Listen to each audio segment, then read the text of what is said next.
Ladies and gentlemen, what's happening? Liverpool are finally back. The 26-27 campaign kicks off today with a trip to Newcastle. And if it's anything like last year, then we're in for a real treat. It's become a bit of a hostile place for Liverpool, Newcastle, given the Isak situation, given the Ekitike situation. But there'll also be a nice touch for Kevin Keegan today. I've seen that there's going to be some sort of banner in the away end, Keegan number 7, which will be nice for his family. But in terms of on the pitch, I feel like today is going to be a good eye-opener of what Iraola is trying to implement into the squad for this season and go into the future, and kind of what kind of style of play that we kind of lost last season. If you ask any Liverpool fan, I don't think they can really say this is exactly how we wanted to play. But I'm just excited. Hopefully we get a good game. I remain slightly optimistic given that Newcastle have lost quite a few quality players, but they have also replaced them, so let's see what the new lads have got in store for us. And I just want to see my club play some good football, man. I was itching to watch us after seeing most teams already play and quite a few play before we even kick off. I just wanted to see Liverpool play, man. We've got a pit stop in Wakefield, and then the boys going to pick me up, and then we're going to drive to Newcastle. Up the Reds! Quick little pit stop in Manchester, man, while we wait for our connecting train. The first one got delayed, so I have to wait an extra 20 minutes just to get to Leeds. But we had to grab some essentials, man. If you know me, Red Bull all the way.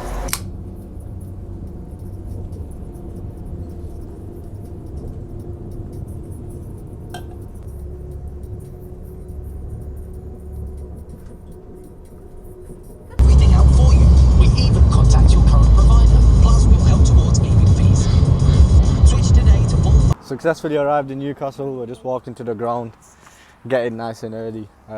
Probably go get some food before we go in. Then we'll head into the turnstiles, watch the warm-ups, go to the concourse, see what the vibes are. I'm going to go with a 3-0 Liverpool win. Isak with a brace and Munoz be the third scorer. And then we'll take hopefully all 3 points home.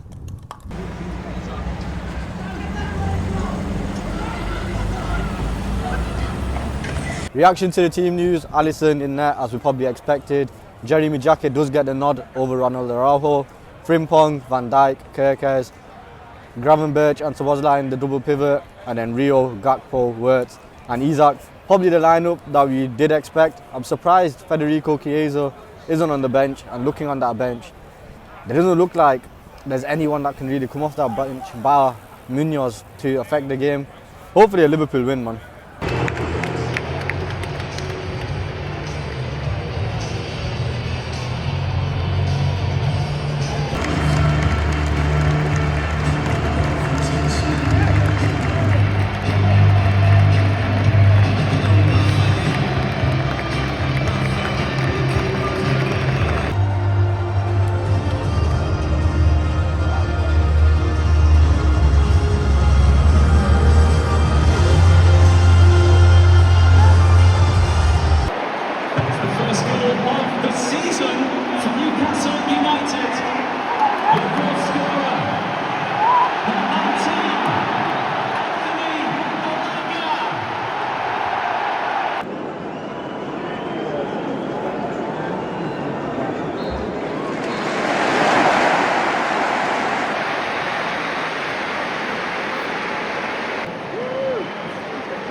What a goal for Newcastle United. Second one of the game for Newcastle, new goal scorer, number 28, Joe Willen.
It's currently 10:43 and we've just got in. I did do a match reaction after the game, but I'm not happy with it. So here's the second attempt.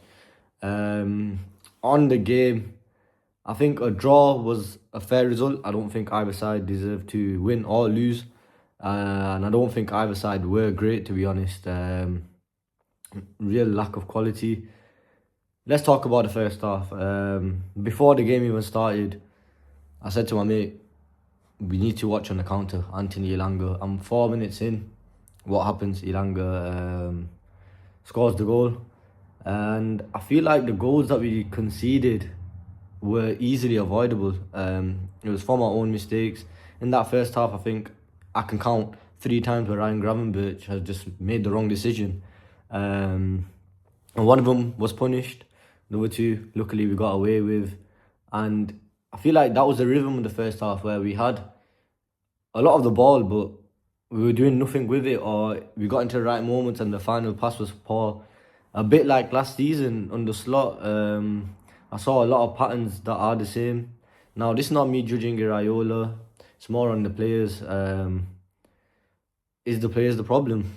That's another question, but it's early doors. I mean, it could have been worse. Could have gone home with no points. We've gone home with 1, so we do take it.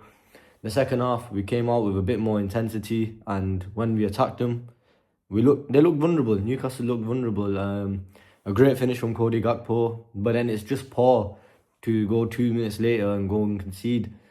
Even that goal, I think it was avoidable, because if someone takes a bit of initiative, takes the yellow card, takes the man out, that goal probably doesn't happen. And Newcastle, in the second half, they did create a bit, but I feel like they didn't create much. They had 2 shots, I think, that I can remember anyway, and both of them went in. Let's just say they were clinical, but I feel like Liverpool had moments in that game where we could have hurt them. Wirtz comes off in the 60th minute. I'll speak about him in a minute, but Victor Munoz comes on, and wow, did he impress. From the minute that he came on, he was direct. He kept attacking Lewis Hall.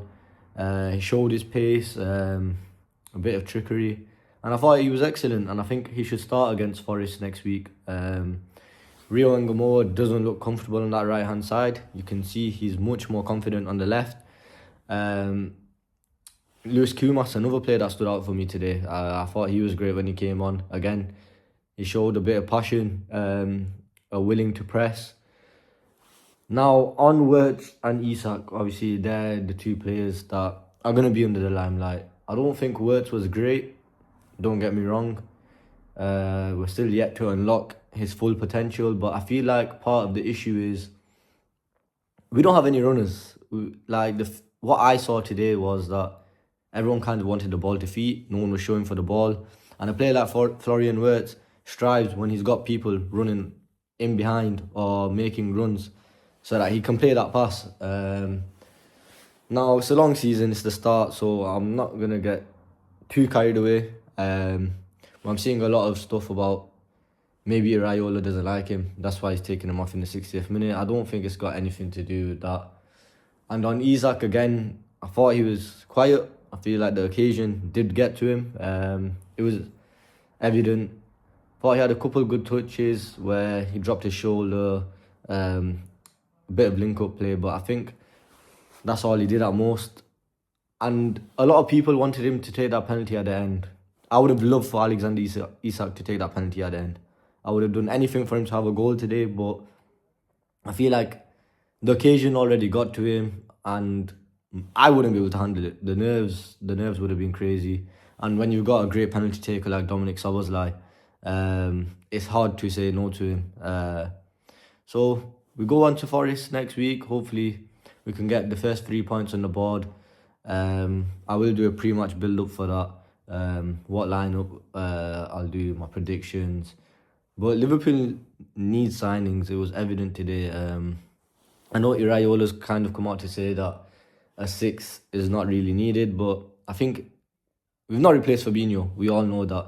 But Liverpool just need a line breaker, a person that with kind of go into these challenges, who can read the game and intercept the ball The problem that I saw today is that we had too many players half-assing challenges and pulling out. It wasn't strong enough. Physically, I think we struggled today. We need a new right back because I don't think Jeremy Frimpong is good enough to start, maybe as a bench player. And we need to add Barkel and Mbaye or Minte, whoever it be, into the squad. Because I thought, I'm not going to judge Rio because he's playing on the right-hand side, but I don't think he really had a good game. Until Munoz came on, he's the only winger that I can say really showed anything today. Gakpo, yeah, he got the goal, a great finish, but again, it's the same kind of repetition with Cody Gakpo. He might not be a Liverpool player in the coming days, but yeah, I hope you guys enjoyed the vlog.